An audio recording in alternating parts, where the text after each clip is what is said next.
Hello student, welcome to creative tuition class. Student जो video लेकर आए वो है MPS 01 और राजनीतिक सिद्धांत जो बुक है आपकी, उसका चैप्टर है 7 चैप्टर कर्तव्य बोध, आइडिया ऑफ ड्यूटी। तो ये बहुत इंपॉर्टेंट चैप्टर है ये भी, और इसके बेस पे भी क्वेश्चन आ सकता है। वैसे ज़्यादा इंपॉर्टेंट तो नहीं है, मगर जो स्टार्टिंग के जो मैंने आपको चैप्टर बताए हैं बहुत इंपॉर्टेंट है, जिसके बेस पे हमेशा की तरीके क्वेश्चन रिपीट होते हैं। तो स्टार्ट करने से पहले यदि आप इस चैनल पे नए हो और आपने चैनल को सब्सक्राइब नहीं किया है तो प्लीज़ चैनल को सब्सक्राइब करें और बेल आइकन का बटन जरूर दबाएं, ताकि जो भी वीडियो आते हैं उसकी नोटिफिकेशन आपके पास जल्द से पहुंच सके।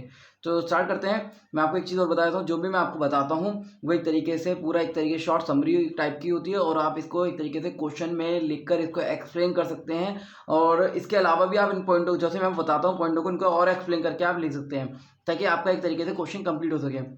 तो स्टार्ट करते हैं। कोई कर्तव्य, कर्तव्य बोध की बात हो रही है, तो कर्तव्य यह बताता है हमें क्या करना चाहिए और क्या नहीं।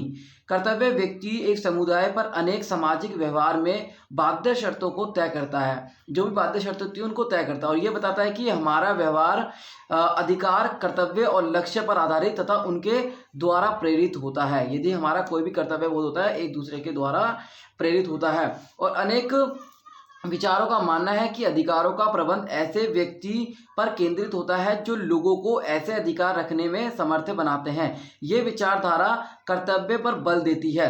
किस पे बल देती है? कर्तव्य पर बल देती है। और कर्तव्य पर बल देने के बाद कहते हैं कर्तव्य किसी विशेष कार्य ना करने के संबंध में व्यक्ति के उत्तरदायित्व को कर्तव्य कहा जाता है। दोबारा बताता हूँ कि कर्तव्य किसी व्यक्ति के कार्य ना करने के संबंध में व्यक्ति के उत्तरदायित्व को ही कर्तव्य कहा जाता है। मान लो कि वो नहीं करना चाहता, उसका दायित्व क्या है? तो वो उसका कर्तव्य है। जो करना चाहता है उसका कर्तव्य, मतलब उसकी ड्यूटी जो है वो अपनी ड्यूटी एक तरीके अच्छी तरीके से निभा सकता है, तो उसको इस चीज़ पता होती है। तो नेक्स्ट जो है इसमें आगे आप एक्सप्लेन कर सकते हैं कि कर्तव्य का जो अर्थ है एक दूसरे के लिए कोई कार्य करना, जबकि अधिकार का अर्थ लाभ उठाने से है। और अधिकार का अर्थ यह मान लिया जाता है कि कोई व्यक्ति किसी अन्य व्यक्ति को कोई कार्य करने के लिए बाध्य करता है, जैसे मैंने भी बताया। जबकि कर्तव्य दूसरे व्यक्ति को कोई कार्य करने के लिए से संबंधित है।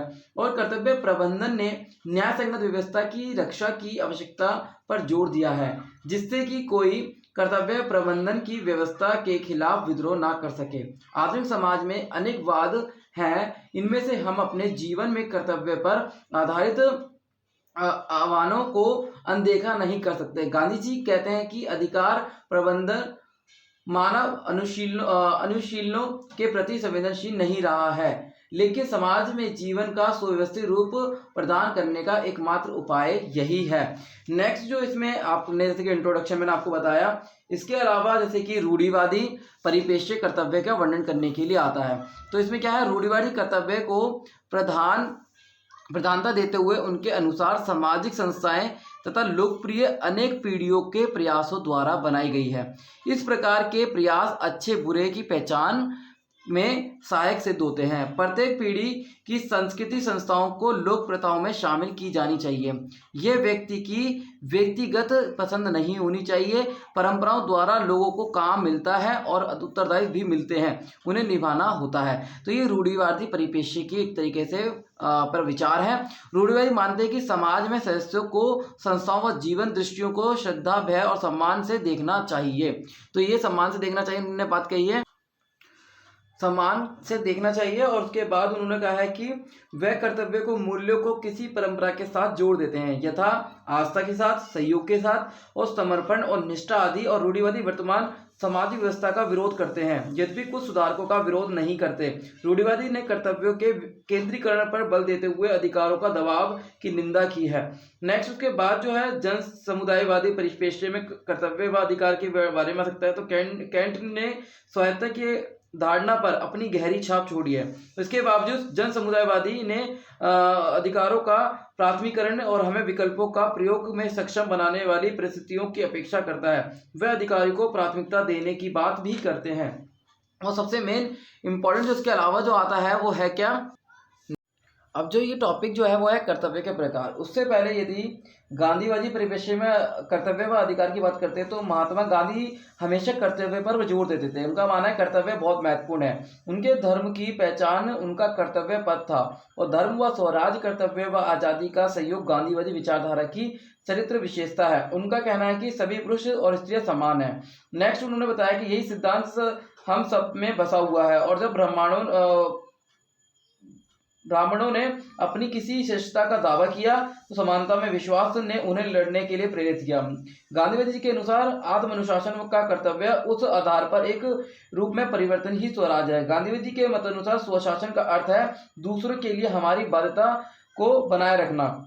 नेक्स्ट, गांधी जी ने धर्म पद को ही सही मानते हुए वर्ण व्यवस्था को पोषण किया है। तो ये जो है मैंने आपको गांधी जी के बारे में बताया। यदि क्वेश्चन आता है तो गांधी जी के बारे में लिख सकते हैं। नेक्स्ट, यदि आप शॉर्ट तरीके से और पॉइंट समझना चाहते हैं, मैं वही बताता हूँ कि अधिकार तथा कर्तव्य आपस में संबंधित होते हैं क्योंकि एक दूसरे जुड़े हुए हैं। विभिन्न सिद्धांत और संदर्भ अधिकारों एवं कर्तव्य को अलग अलग तरीके से देखता है।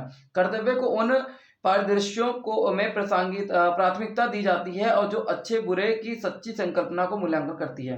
अधिकार तथा कर्तव्य पर उदारवाद परंपरा के अंतर्गत विभिन्न संदर्भ हो सकते हैं, जबकि तानाशाही सत्तावाद शासन प्रशासन और फांसीवादी नेताओं ने कर्तव्य की सीमित और अवमूल्यित किया है। गांधीवादी विचार जो है कर्तव्य को प्राथमिकता दी है। कर्तव्य मतलब सबसे मेन प्राथमिकता दी है उन्होंने, उनका मानना यही है। और नकारात्मक और सकारात्मक वही मैं आपको बताऊंगा। तो इसमें क्या है, पहला कि कर्तव्य के प्रकार जो इनमें से आप एक तरीके से इसको भी एक्सप्लेन कर सकते हैं। कर्तव्य का सकारात्मक एक नकारात्मक कर्तव्य के रूप में अंतर किया जाता है।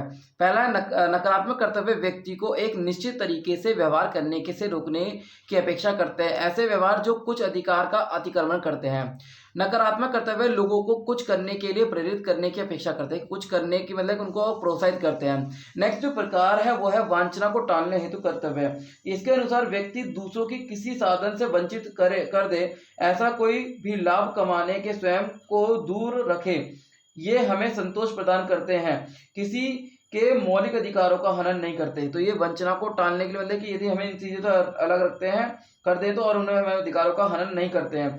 वंचना से रक्षा हेतु कर्तव्य, जब संरचना को टालने का कर्तव्य सही प्रकार नहीं किया जाता तब उनकी रक्षा के लिए कर्तव्य सामने आता है और सबके हित के में सरकारें इस प्रकार के कर्तव्य को लागू करती है और ये कर्तव्य वंचना को रोकने में एक तरह कर्तव्य पुष्टि करता है। नेक्स्ट जो पॉइंट है वो है वंचित सहायक हेतु कर्तव्य। इसमें क्या लिखेंगे कि ये भूमिका और संबंधों से संबंधित सहायता प्रदान करते हैं कर्तव्य होते हैं। ये माता पिता का अपने छोटे बच्चों के प्रति, एक बड़े बच्चे का अपने वृद्ध माता पिताओं के प्रति कर्तव्य वर्ग अंतर्गत आते हैं। यदि कुछ लोग इस प्रकार का काम करें जिनकी जीविका के साधनों पर संकट आ जाए तो उनका सरकार उन पीढ़ियों की रक्षा ना कर पाए तो पीढ़ियों को इस वंचना के लिए उत्तरदायी व्यक्तियों सहायता प्रदान करें, ये उनका कर्तव्य है। तो ये पॉइंट जो है आप एक्सप्लेन कर सकते हैं। तो स्टूडेंट जैसे कि मैंने आपको इसमें बताया और एक तरीके से मैंने आपको लिखकर बताया है ताकि आपको ये पॉइंट सारे क्लियर हो जाएं और आप इनको एक्सप्लेन कर सकें और ये आप इनका स्क्रीनशॉट लेकर अपने नोट्स बना सकते हैं, इनको एक्सप्लेन कर सकते हैं। और जो मैंने ओरली बताया उसको भी आप एक तरीके से नोट कर सकते हैं क्योंकि जो मैं आपको बताता हूँ बहुत शॉर्ट तरीके से बताता हूँ ताकि एग्जाम में आपकी बहुत अच्छे तरीके से हेल्प हो सके और आप उसको एक्सप्लेन कर सकें। तो उम्मीद करता हूँ कि वीडियो अच्छी लगी, उसको लाइक और शेयर जरूर करें। धन्यवाद।